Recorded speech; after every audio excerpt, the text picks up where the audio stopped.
Hello and welcome to another edition of Barrister in a Balaclava. Today I'm going to be giving you practical advice about advocacy in the early stages of your career and hopefully throughout your career. So I'll start first by advice as to what to do when you find yourself in trouble, where you have no answer to the questions being asked, you feel flummoxed, you feel the heat begin to rise up your neck into your cheeks, and you're lost for words. What do? The judge or the judges are pressing you for an answer. Well, Mr. Jones, what do you say to that? What do? Well, the advice I was given by my pupil master, who went on to become a very senior and respected Court of Appeal judge, was very simple. He said, make sure you keep a straight back and look them straight in the eyes.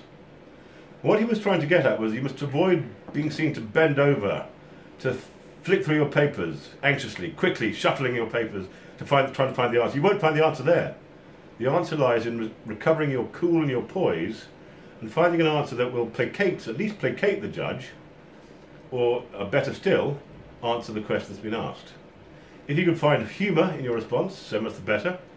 I once heard a barrister respond to a judge's question, what do you think of that, Mr. Jones? He said, my lord, I know not what I think until I know what I've said. The court burst into laughter, all the barristers laughed, gave the barrister about 20 seconds of mirth-filled glee in which to find an answer. By the time the court had recovered its poise, he responded clearly and with some authority to the point that had been made by the judge. So remember that.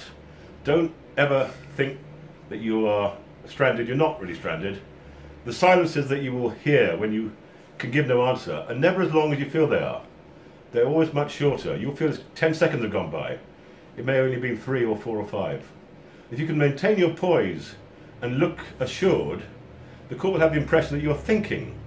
The answer is coming, rather than he hasn't got an answer, he's just flicking through his papers in a panic. So it was advice I received that has never left me. And I remember seeing him exercise the same advice he gave to me. I was sitting behind him in court, and when he was occasionally stumped for an answer, to the front, I imagine, all they saw was this very calm, assured barrister. Behind, I saw his hands behind his back, his hands, the nails digging into the flesh of his other palm. And I could see he was really anxious, but in terms of what the court would have seen, they would have seen a very assured, polished and calm barrister giving a poised response.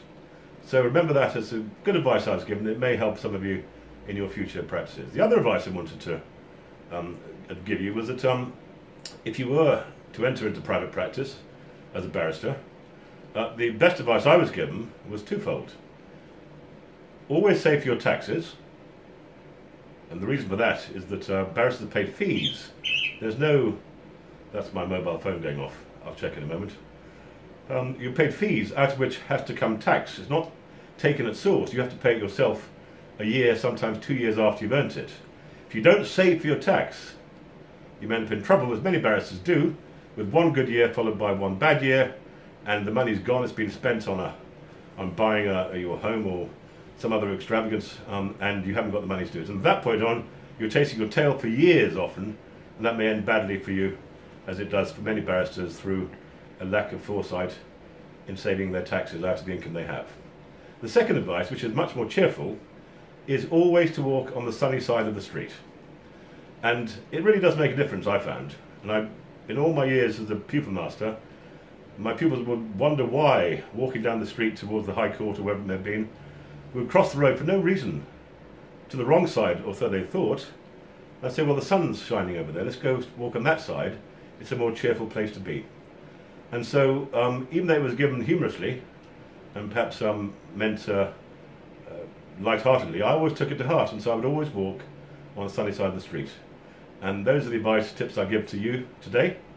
That's all for today. It's a shorter video this morning, and I hope you enjoyed it, and hope it becomes useful. And we'll see you again next time on Barrister in a Balaclava. Until then, thank you and goodbye.